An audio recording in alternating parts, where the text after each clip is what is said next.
Welcome back. Are you traveling this holiday? If you think flying coach can't get any worse, well, airlines have found a way to make you even more uncomfortable. It's called last class, where seats are unassigned and crowded closely together. On the flip side, you won't have to shell out the big bucks for your airfare. Major airlines offering cheaper last class tickets in order to compete with discount carriers like Spirit and Frontier.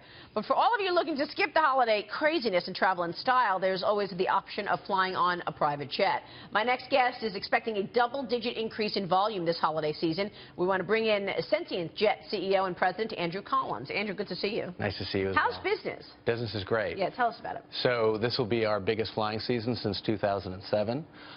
We're looking at least 3,000 legs between Thanksgiving and Christmas, so happy about that. And clearly, if it's big for us, it's going to be big for the industry. It's such a great experience, so much better than not going private. So where do you fly? Tell us about the routes. So we fly all over. 90% of our business is in the 48 contiguous United States.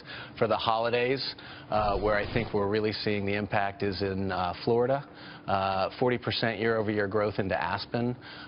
So most of the warm weather, the eastern seaboard right now being as warm as it is dragging a little bit on that volume, but for the most part, warm weather destinations are really key right now in the holidays. So, full disclosure, I am an investor in Wheels Up. Sure. What you would think with oil prices so low that would actually help people make coach airfare cheaper, so more people would say, hey, I'll fly coach. But that's not what you're seeing at all. Airlines seem to continually raise prices, so it actually makes flying private more palatable, or it makes more business sense. Do you see your target market expanding in 2016, or is that just really based on the economy? I do. I guess I would say it a couple ways. The first is 60% of our flying base is corporate travelers, right?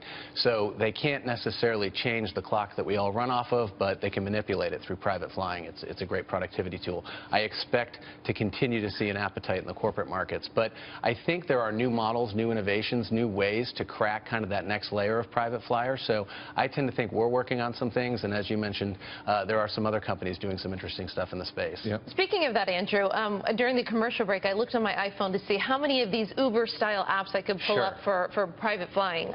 What is the market potential there, and what do you think about these apps? Is this something that we could really be the Uber for private aviation? I do think to an extent. The difference between Uber and, say, private flying is it's a very constricted supply, right?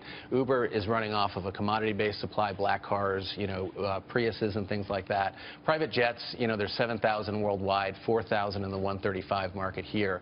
But I do think that leveraging excess capacity, the way that Airbnb or Uber has done, will fuel further growth in the private market as well. How do you stand apart? I mean, at this point, there are a lot of private plane, jet startups. Sure. You've got to stand out in what has become a crowded field, right? It is a crowded field. It's hyper-competitive. We have 5,000 jet card holders. We invented something called the jet card, which is just prepackaged time. The way you differentiate yourself is through service. It might sound like a cliche, but you need referrals, and you need referrals to build your business, so you have to deliver on your promise to the consumer. If you can't, you'll be in some trouble. So tell us about the service. What kind of service do you offer at Sentient? 24/7, 365, client management teams, high touch.